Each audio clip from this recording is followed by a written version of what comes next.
Hey, what's up? My name is Stephanie. If this is your first time tuning into my channel, welcome. I post everything motherhood, wellness, I guess sustainable living, conscious living, and so much more. Today we're just gonna jump right into it. We are talking about how I knew I was pregnant before the pregnancy test and before my missed period.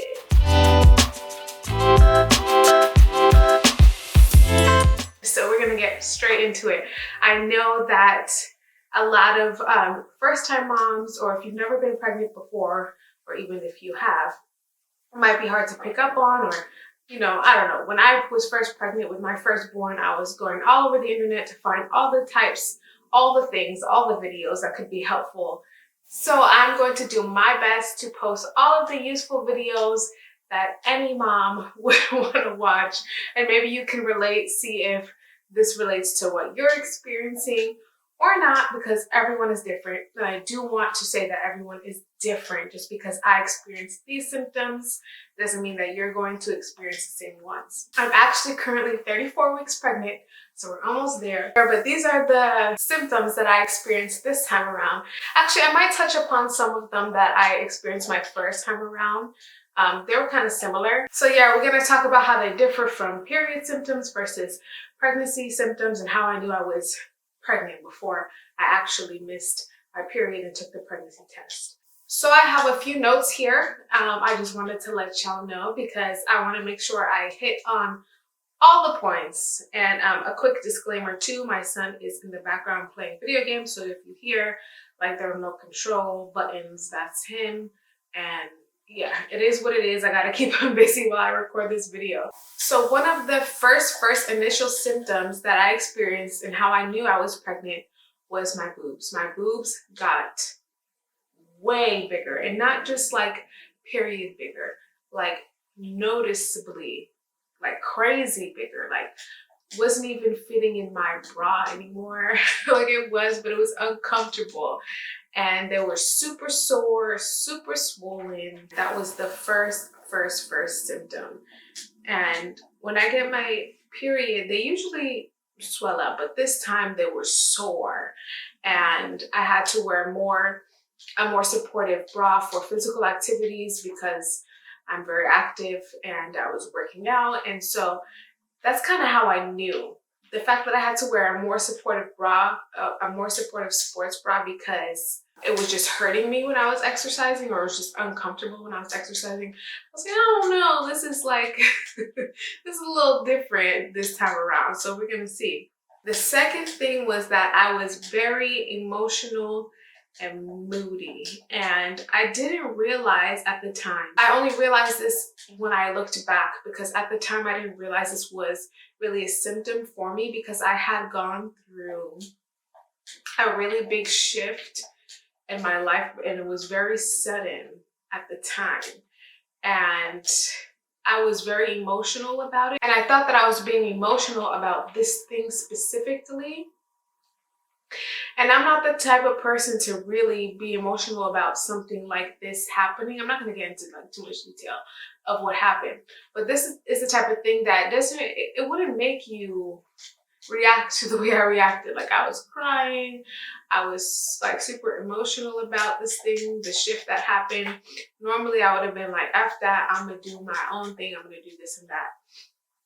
But yeah, I was like crying, I was feeling deep in my feelings.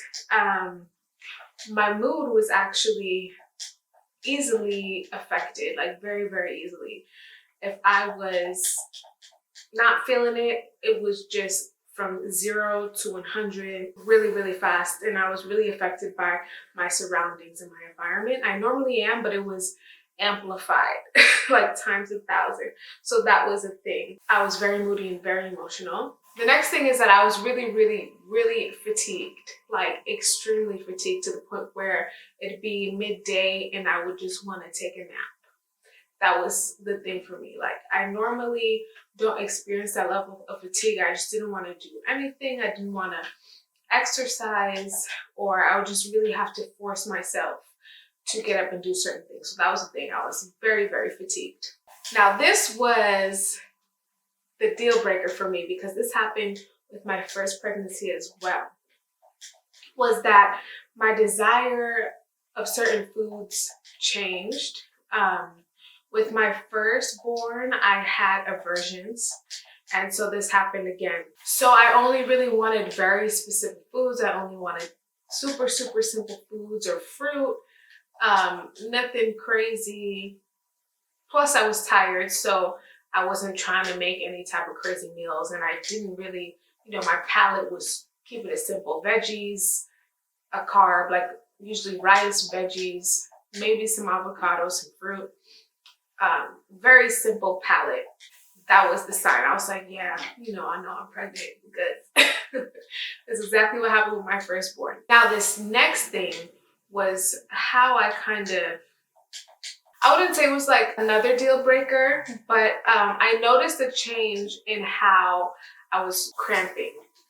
And it was different than my period cramps. That's why it's really important as a woman to really pay attention to how your body works and functions, and just to really be in tune with yourself. Because for me, normally when I get my period, I will have cramps. I won't cramp until literally the day before or the day of my period. And the moment I start cramping, it's usually mild. It just feels like kind of tender, or depending, it really depends, because some months I'll cramp worse than the other months. Some months I won't cramp at all.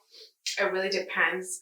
But usually they're very mild and I just feel kind of tender. And the moment I start feeling those cramps, I will get my period literally the next day or that same day. And that'll be what it is. And then I won't cramp afterwards. But my cramping pattern changed. And I was a bit sus because I was like, wait a second. Usually I'll cramp, like I said, get my period right away or the day after, whatever. This time I was cramping and then I wasn't getting my period.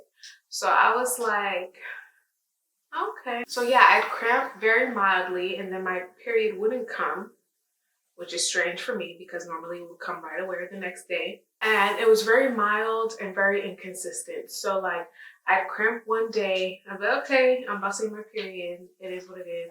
Then the next day I wouldn't get my period. So I'm like, what? And then I wouldn't cramp. The day after, I'll start cramping here and there, like very mildly, but I still wouldn't get my period. So this happened over the span of about 3 days. Yeah, it happened over the span of about 3 days. So it wasn't necessarily just that made me realize I was pregnant. It was just the combination of the inconsistent period cramps with not getting my period for about 2 to 3 days.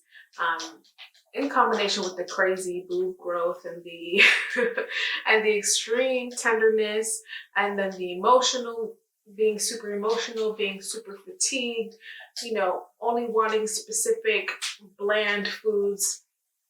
All of that in combination, I was like, yeah, I am probably pregnant. And then I took the pregnancy test.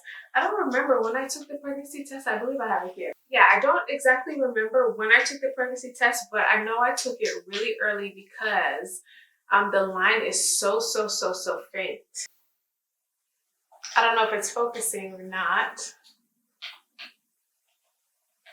but the line is so faint that you can't even really see it. So I was pregnant, but it was very, very early on. It was so faint that I had to download the First Response app to like scan it and see if I was pregnant or not, because it was such a faint line. And I'll go back on the app and see how many weeks I was when I took the pregnancy test, but it was definitely way earlier on than when I found out I was pregnant with my firstborn. You just gotta be in tune with your body, and everyone's different. I've heard of women who have like really bad headaches, or some women will get back pain, but I definitely noticed a different type of feeling when it comes to like my uterus or anything. I don't know if that was like inclination cramps. I don't know. But yes, I hope you enjoyed this video. I hope it was helpful for you in some type of way. I don't know if you are pregnant, trying to get pregnant, trying to figure out if you are pregnant, or are just comparing symptoms to somebody else. Everybody's different. But yes, I hope you enjoyed this video. And if you are pregnant, I wish you the best of luck in your journey. If you like this type of content, don't forget to subscribe and give this video a thumbs up. Comment down below what your symptoms were when you were early in your pregnancy, or how you were able to tell you were pregnant before you took the pregnancy test, if that happened to you as well. I'm interested to hear all the stories and chat it up. Once again, my name is Stephanie. I post a whole lot of wellness, nutrition, mom life oriented videos, and yeah.